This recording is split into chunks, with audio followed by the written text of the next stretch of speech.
turabasuhuje mwebwe mwese mukunda gukurikirana televiziyo Isegonda TV, kandi mumenyereye ko tubagezaho ikiganiro cyangwa ijambo ry'Imana ku masaha nkaya, mugezwaho n'uwitwa Nzubahimana Pascal. Kandi nawe ukimara kubibona bwa mbere wakanda subscribe kunzogera ukajya ubasha gukurikirana iri jambo ry'Imana ku masaha nkaya, kuko turinyuzaho kenshi kandi tugafata teme zitandukanye kugira ngo abantu barusheho gusobanukirwa n'ijambo ry'Imana. Uyu munsi twabahitiyemo ikindi cyigisho gishyashya turi buze kuganiraho. Twaganiraga ubushize ku ijambo rivuga guma mu rugo mu buryo bw'ijambo ry'Imana cyangwa mu buryo bwo mu mwuka bitandukanye, na guma mu rugo y'icyorezo coronavirus cyugarije isi ndetse n'u Rwanda rurimo muri ibi bihe. Uyu munsi rero twabateguriye ijambo rivuga ijambo ry'Imana rivuga ku buryo bwo gusaba. Rifite teme ivuga ngo ni iki dusaba, ni iki dusaba ab'Imana, ni iki dusaba abari muri uru rugendo, ni iki dusaba, ni iki kibereye umuntu gusaba mugenzi we cyangwa se gusaba Imana. Haleluya. Turakomeza rero dushima Imana ku bw'aka kanya keza ko kuganira n'ab'Imana ijambo ryayo. Ni umugisha, ntabwo benshi babasha kubona uyu mwanya bitewe n'akazi gatandukanye cyangwa n'ibintu bitandukanye bibugarije, ariko njye ndashima Imana ku bw'aka kanya keza ko kuganira n'abayo ibyayo. Haleluya, Yesu ashimwe. Turaganira ijambo ry'Imana turi busange mu gitabo cya mbere cy'Abami, ibice bitatu. Turasoma duhereye ku murongo wa 4 aho bavuga Salomo asaba Imana ubwenge. Reka dusome mu izina rya Yesu. Salomo asaba Imana ubwenge. Bukeye umwami ajya i Gibeyoni gutambirayo, kuko ariho akanunga karusha utundi icyubahiro kabaga. Nuko Salomo atambirayo ibitambo byoswa 1000. Salomo akiri i Gibeyoni, Uwiteka amubonekera mu nzozi nijoro, Imana iramubaza iti saba icyo ushaka nkiguhe. Salomo aravuga ati wagiriye data Dawidi neza nyinshi, kuko yagendanaga ukuri no gukiranuka imbere yawe, agutunganiye mu mutima we, kandi wamugeneye kumugirira iyi neza ikomeye, umuha umwana we ngo yicare ku ntebe y'ubwami bwe nk'uko biri none. Nuko none Uwiteka Mana yanjye, wimitse umugaragu wawe mu cyimbo cya data Dawidi, ariko ndi umwana muto, sinzi iyo biva n'iyo bijya, kandi umugaragu wawe ndi hagati y'abantu bawe watoranije b'ubwoko bukomeye butabarika. Nuko rero ehe umugaragu wawe umutima ujijutse, ngo nshobore gucira abantu bawe imanza, kugira ngo menye gutandukanya ibyiza n'ibibi. Mbese ninde washobora gucira ubwoko bwawe bukomeye imanza? Mwakira ijambo ry'Imana. Turasoma kandi mu gitabo cy'Abacamanza, ibice ni 11, aho turi busome inkuru z'umukobwa wa Yefta.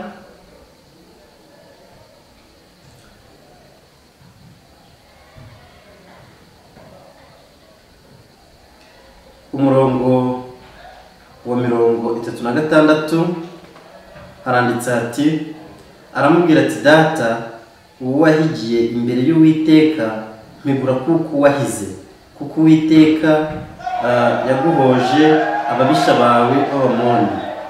Nyuma umukobwa abwira se ati unyemerere icyo ngusaba, ube undetse amezi abiri ngende manukane mu misozi na bagenzi banjye ndirire ubukumi bwanjye. Amen. Nakire neza ijambo ry'Imana. Ndagira ngo tuganire kuri iryo jambo ry'Imana rivuga ese niki usaba cyangwa niki nsaba.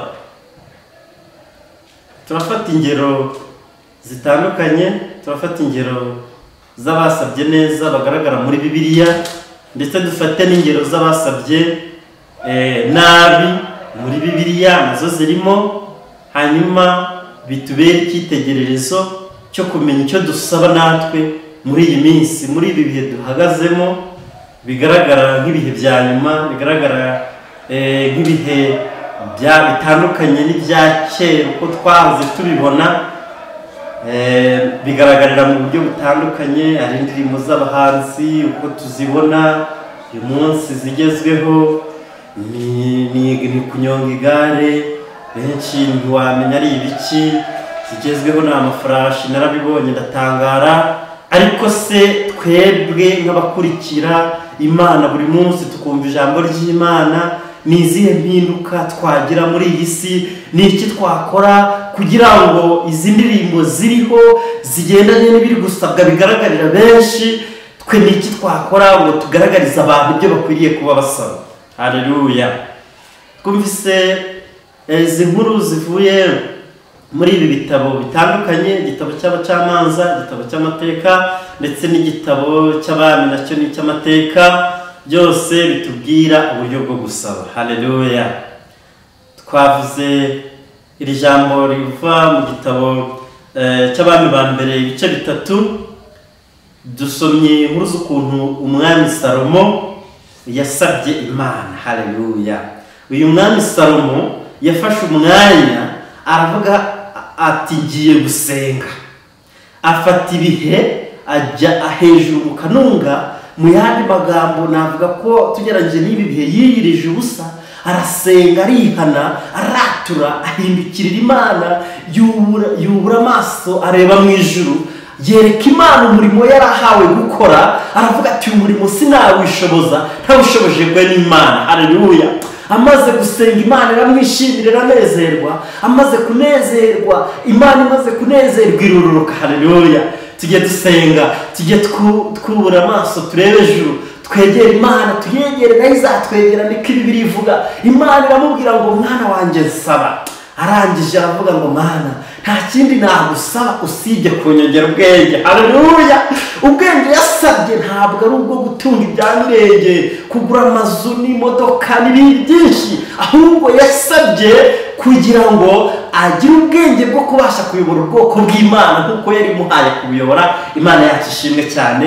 Urwo ni urugero rwiza cyane rw'uburyo bwo gusaba Imana. Urundi rugero rwa kabiri ni uyu mukobwa wa Yefita. Yefita yari yamushyizeho nk'umuhigo, aravuga ngo Mana, wampa gutsinda urugamba ngiye kurwana, ahari ngeze imuhira icyasohoka mu rugo mbere nakigutambira kikaba igitambo, mbese akaba umuhigo nguhigiye. Ageze imuhira rero haza umukobwa we nk'uko yagombaga kumuhigura, ariko uyu mukobwa kubera ko yari yarasenze Imana, yari yarasobanukiwe n'urugendo rujya mu ijuru, asobanukirwa n'iby'ubugingo. Haleluya. Ijambo abantu bo muri iyi minsi bagasobanukirwa iby'ubugingo, ariko abantu benshi barabyitiranyije, barabiyobanyije. Ariko uyu mukobwa yari yasobanukiwe n'iby'ubugingo. Anyibutsa umukobwa wo mu gitabo cy'indirimbo 108 waririmbye indirimbo 108 avuga ngo njye ndi umukristo nzahora ndiwe. Uyu mukobwa nawe yari umukristo. Bene data mbabwire, reka nkubwire, arangije abwira se ati data, umuhigo wahigiye Imana umuhigure, ntabwo nabirengaho, atariko unyemere manze njyane na bagenzi banjye kujya guririra ubukumi bwanjye. Haleluya. Manze njye gusenga Imana, manze njye kwatura, manze njye kuvuga ibyaha nakoze, manze njye gusaba imbabazi bene data, manze mpindukire mu byaha, fate agakiza, menye kumenya inzira ngiyemo. Imana ishimwe cyane. uru ni urugero rwiza nanone rwa kabiri rw'umuntu wasabye agasaba neza. Twavuga ingero nyinshi, twavuga Elisa yasabye Eliya umwitero wo kumwuka, umugabane wo kumwuka yari afite. Haleluya!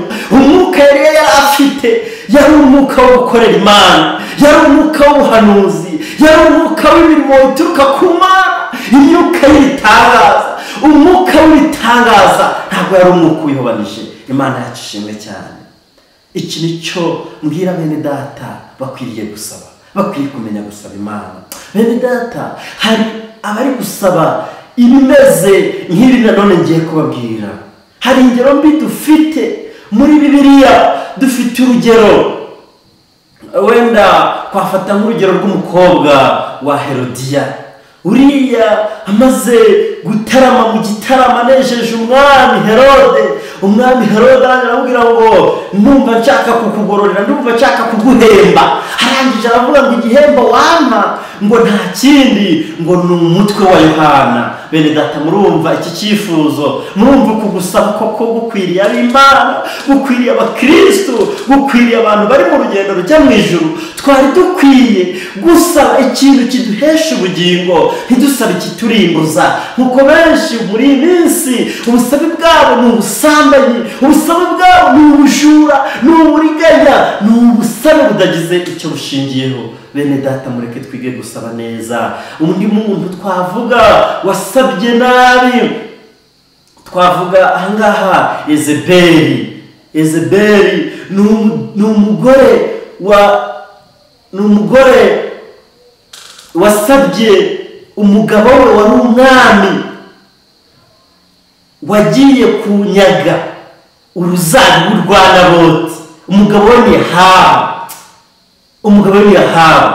Umugore baramubwira ngo none ngo ubabajwe nuko utabonye mu ruzabibu ngo rwa Naboti, ngo reka nze nkwereke kuko ndi bubigenze. Arangije icyo yamusabye kugirira nabi Naboti arangije arapfa kubwo kwifuza cyangwa gusaba k'umugore wa Ahabu. Urumva ibyo byose ni ugusaba nabi. Ingero ni nyinshi bene data nazibaha muri Bibiliya, ariko akanya tuba dufite kuri iyi televiziyo ni ukukangana. Ariko nabararekera gukomeza gukumbura gukurikira iyi televiziyo Isegonda TV, mukanda subscribe cyane ko kunzogera, cyane ko tuzajya tugenda tubahindurira ibyigisho, tubagezaho ibikomeza duhereye ku bya mbere.